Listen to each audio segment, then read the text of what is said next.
Welcome to China in Focus. I'm Tiffany Meyer. Our top story: Missouri ramping up efforts to seize Chinese-owned assets on American soil. The state is trying to collect $25 billion over COVID-19 damages. New York State Health Department officials are testifying on Linda Sun's trial.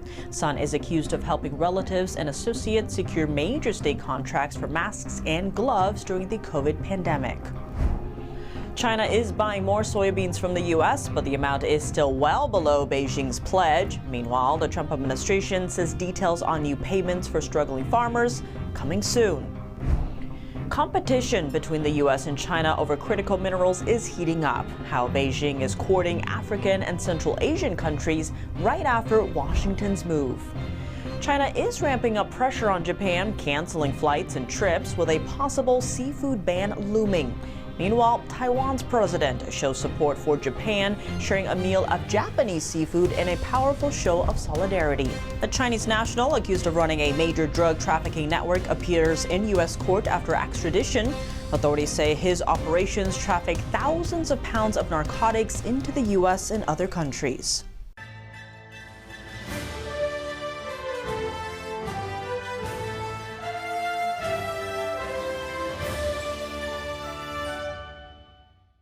Before we dive into the news, here's a message from today's sponsor. Have you or someone you know ever been hacked, scammed, or a victim of identity theft? It's alarming to realize how much personal information is out there for anyone to buy. Your name, address, social security number, even financial data. That sense of vulnerability can feel overwhelming, but you can safeguard your identity, protect your accounts, and finally feel secure online. Today's sponsor, Aura, is an all-in-one digital safety platform. It shows you what personal information has been sold or leaked online, helps you remove it, all through 24/7 monitoring. Aura also helps prevent it from happening again, keeping you and your loved ones safe. All this backed by a $5 million identity theft insurance policy. You can try Aura free for 14 days by visiting aura.com/ChinaInFocus or by clicking the link in the description down below. Protect your personal information because no one else will do it for you. Once again, that's aura.com/ChinaInFocus. Missouri is ramping up efforts to seize China-owned properties in the U.S. The state is seeking help from the Trump administration to collect a $25 billion court judgment tied to the COVID pandemic. It's one that Beijing refused to recognize. According to Missouri's Attorney General on Wednesday, the state is asking the U.S. State Department to let Beijing know that it plans to pursue Chinese-owned assets. Her office is putting together a list of targets, focusing on properties entirely or partially owned by the Chinese regime on American soil. Missouri's lawsuit accuses China of hoarding personal protective equipment, including masks, medical gowns, and gloves during the early stages of COVID-19. This hoarding caused widespread harm to Americans, including deaths. The lawsuit also adds that China harmed Missouri and its residents by driving up the cost of health care and emergency response. A federal judge initially dismissed the lawsuit in 2022, saying Missouri couldn't sue China. But an appeals court later revived one part of the case, the allegation that Beijing hoarded protective equipment. When Chinese officials didn't respond, the judge accepted Missouri's damage estimate of more than $8 billion and tripled it under federal law.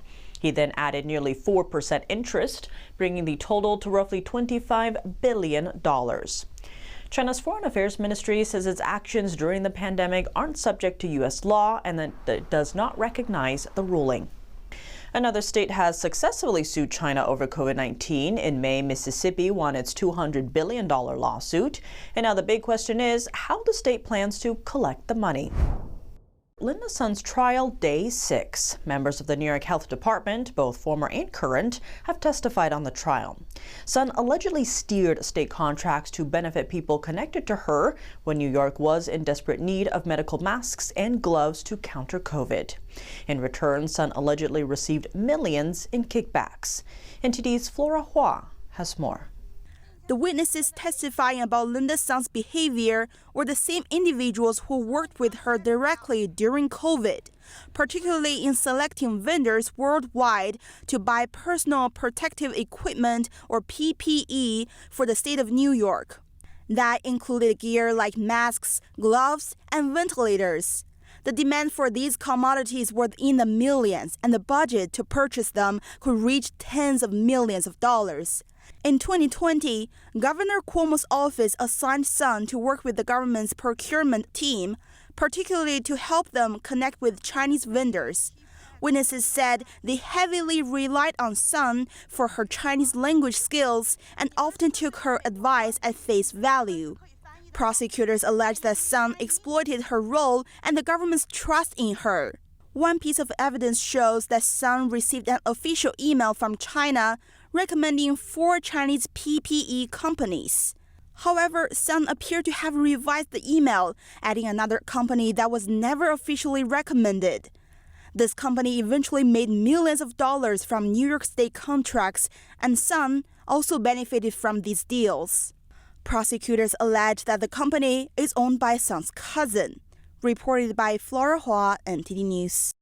China is buying more U.S. soybeans. Chinese state-owned company COFCO purchased at least 14 cargoes earlier this week, totaling around 840,000 metric tons. According to Reuters, the shipments are scheduled for December and January, but it still falls short of the 12 million metric tons China promised to buy by the end of the year. Earlier this year, China sourced more of its bean supplies from Brazil and Argentina. Meanwhile, American farmers are still facing a hard time. The Trump administration plans to outline details of payments to farmers soon. Agriculture Secretary Brooke Rollins told News Nation the farm economy is really struggling right now.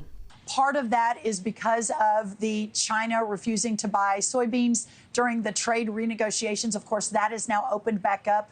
When China, one country, buys about 65% of your soybean crop, you're sort of putting your own farmers at the, in a bad place if something were to happen. Under the trade agreement, China committed to buying 12 million metric tons of soybeans from the United States before the end of 2025 and at least 25 million metric tons per year in the next 3 years.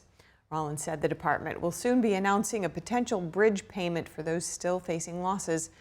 The National Farmers Union urged Trump last month to issue payments to struggling farmers. It said they were facing severe economic challenges and a deepening crisis if they did not receive immediate assistance. Rare earth minerals continue to be a hot topic on Capitol Hill. On Wednesday, the House Select Committee on the Chinese Communist Party warned that China's dominance over rare earth minerals threatens the U.S. economy and national security. Executives from American companies also testified. NTD's Washington correspondent Jack Bradley has more. When the Chinese government controls critical minerals, it then has the power to dictate what we say and what we do. This is because if we don't do what they want, they can turn off the flow of critical minerals and cripple our industry.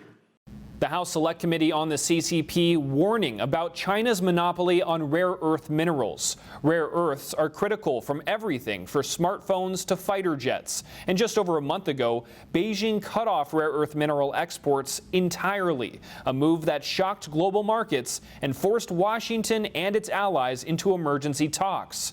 And although the U.S. and China agreed to a one-year trade deal, first off, it's unclear whether that will even hold, as the CCP has broken trade deals with the U.S. before. But if it does hold, lawmakers say the damage is already clear. America is dangerously reliant on the CCP's supply chain. Once the CCP has killed the competition, they weaponize their monopoly for coercive purposes. China holds about 90% of the world's rare earth processing, meaning they take raw minerals and turn them into usable products. Beijing got to this point over the last 3 decades by acquiring U.S. companies, flooding markets with subsidized minerals, and driving the remaining mining firms out of business by selling below cost, even willing to lose money to maintain control. This is no different than the space race. All of the technologies we talked about are in everything in this room.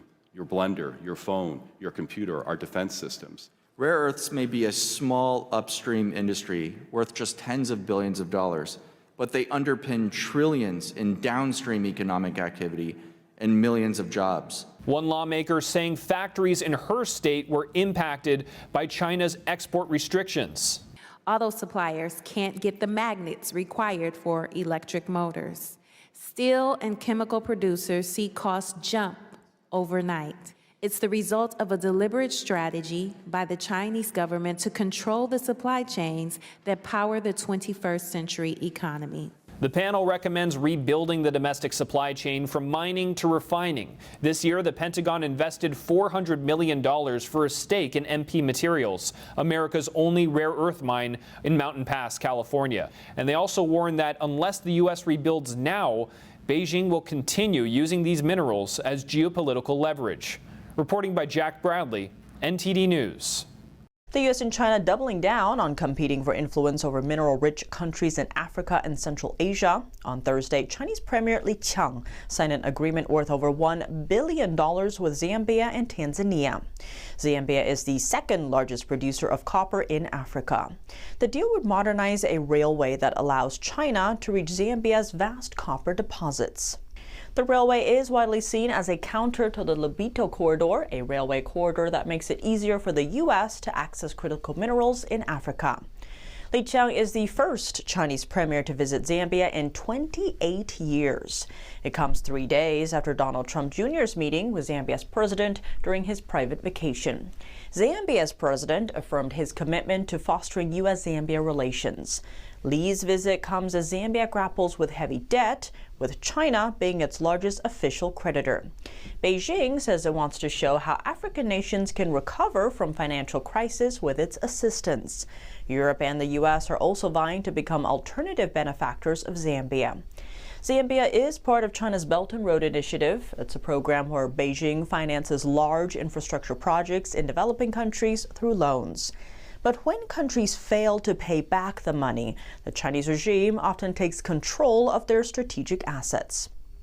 Moving to Central Asia, China and Kyrgyzstan pledged to strengthen cooperation on Wednesday. Chinese Foreign Minister Wang Yi said China wants to push the development of a railway that connects western China to Uzbekistan through Kyrgyzstan. Wang is set to visit Tajikistan and Uzbekistan afterwards. These countries are rich in strategic minerals and hold vast deposits of rare earths, copper, and gold. Just 2 weeks ago, leaders of these three countries were among guests visiting the White House. President Trump was the first president to host leaders of all 5 central countries. Trump said critical minerals are a key priority and wants to boost America's ties with these 5 countries. Washington signed mining and trade deals worth billions of dollars with these countries. Japan's Prime Minister Takaichi recently told Parliament that Taiwan's security is closely tied to Japan's own safety. In response, China has ramped up its confrontational stance. It's postponing next week's cultural ministers' meeting with Japan and South Korea. On Thursday, a Chinese Foreign Ministry spokesperson said Takaichi's comments on Taiwan had damaged the foundation for cooperation among the 3 countries. At the same time, China's ministry continued live-fire exercises in the Yellow Sea near the Korean peninsula. The drills are further escalating tensions with Japan and appears to be drawing South Korea into the dispute. China is escalating pressure on Japan.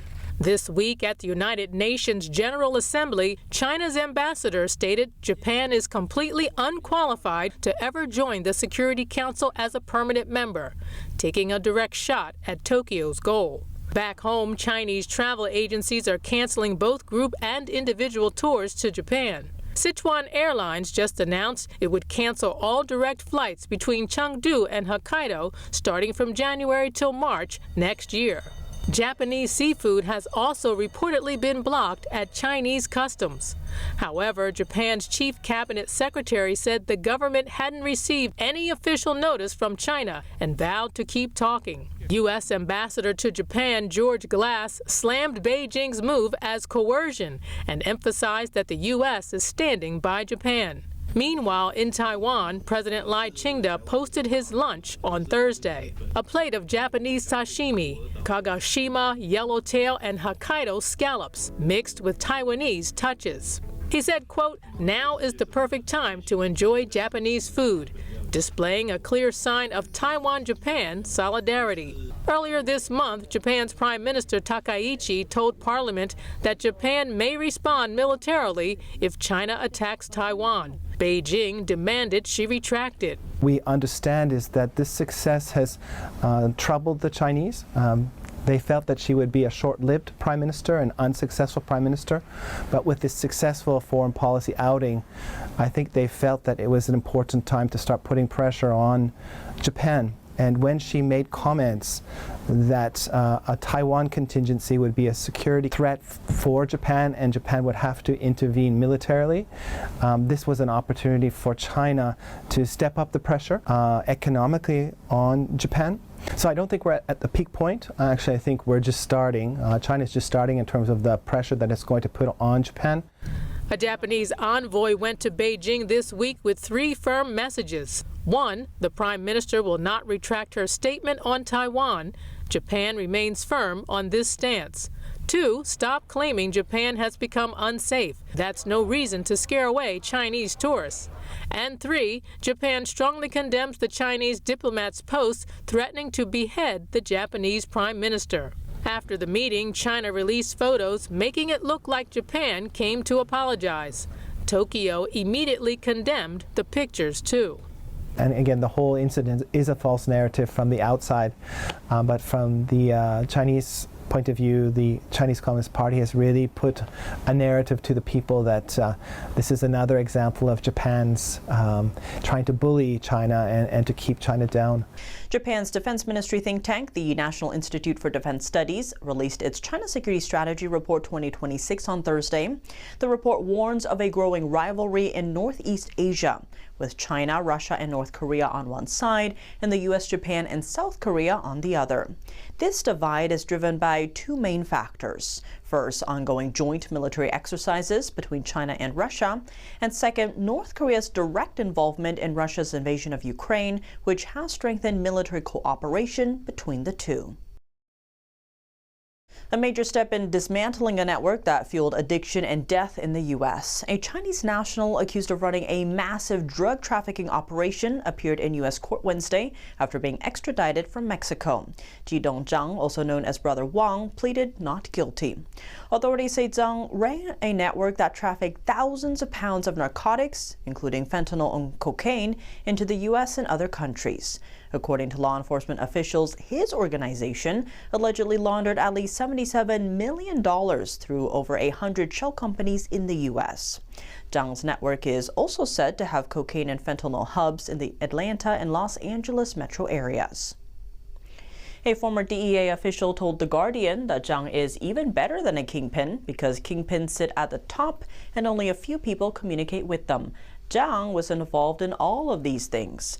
Mexican authorities arrested Zhang in Mexico City last year at the request of the U.S. government, but he escaped while under house arrest, even with military guards on duty. He reportedly got out through a hole into a neighboring property and was later recaptured in Cuba. Zhang is set to appear in court again next January. Coming up, as Beijing continues its barrage against Japan for the Prime Minister's comments on Taiwan, where are relations headed? Retired Marine Colonel Grant Newsham joins us to unpack the latest and what it means for the region. More on that after the break here on China in Focus. This may be the year for American families to buy a real Christmas tree, since artificial ones are getting more expensive due to U.S.-China trade tensions. According to U.S. trade data, nearly 90% of artificial Christmas trees and decorations come from China in 2023. Tariffs on Chinese goods are now driving those prices up. The American Christmas Tree Association says costs are 10 to 20% higher, meaning a $100 tree could now cost around $120. As Beijing continues its barrage against Japan for the Prime Minister's comments on Taiwan, where are relations headed? Could China cut off Japan's access to rare earths like it did back in 2010? And could Japan change its stance on nuclear arms amid the tensions? Joining us to unpack all the latest is retired Marine Colonel Grant Newsham. He's a senior fellow at the Japan Forum for Strategic Studies and author of When China Attacks. Grant Newsham, thank you so much for joining us. Great to have you back on the show. We're always glad to be here.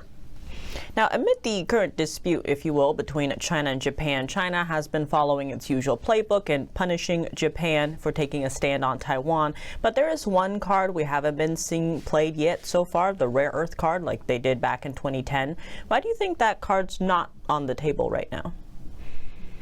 Oh, I think they're seeing what they can do without that. It's always there. Wouldn't surprise me if they're just about to play it, or maybe they even started and we just haven't seen it.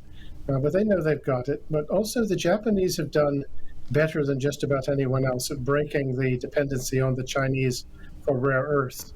They used to be well over 90%, and now they've got it down to about 60, which is a lot less than us. So it's not quite the chokehold that they've got over the Americans. I think the Chinese are enjoying themselves, sort of working themselves into a lather, thinking or seeing what sort of nasty names they can call Prime Minister Takaichi, really what sort of additional venom they can heap on her and the Japanese.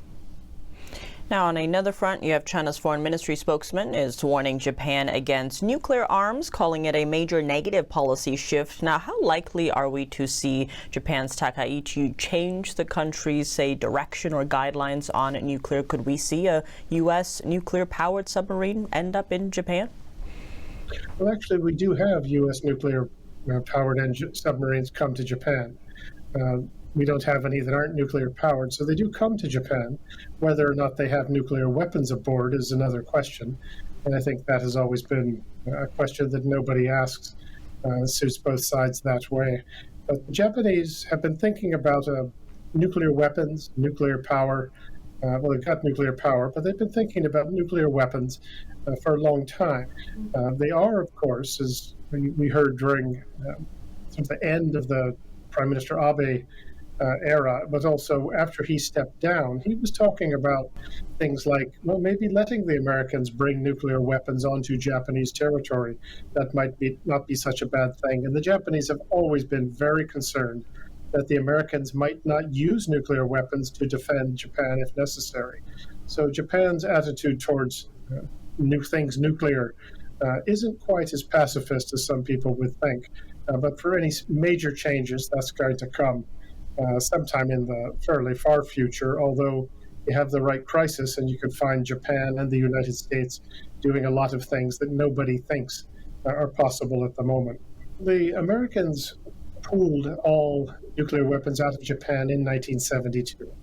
And there's been sort of an agreement or an understanding on the part of the Japanese, or policy really, that they won't obtain, or introduce nuclear weapons into Japan. But if they did say they want to do that, it'd probably take a decade at least before we saw any Japanese nuclear subs. Very fascinating for sure. Well, Grant Newsham, as always, thank you so much for joining us.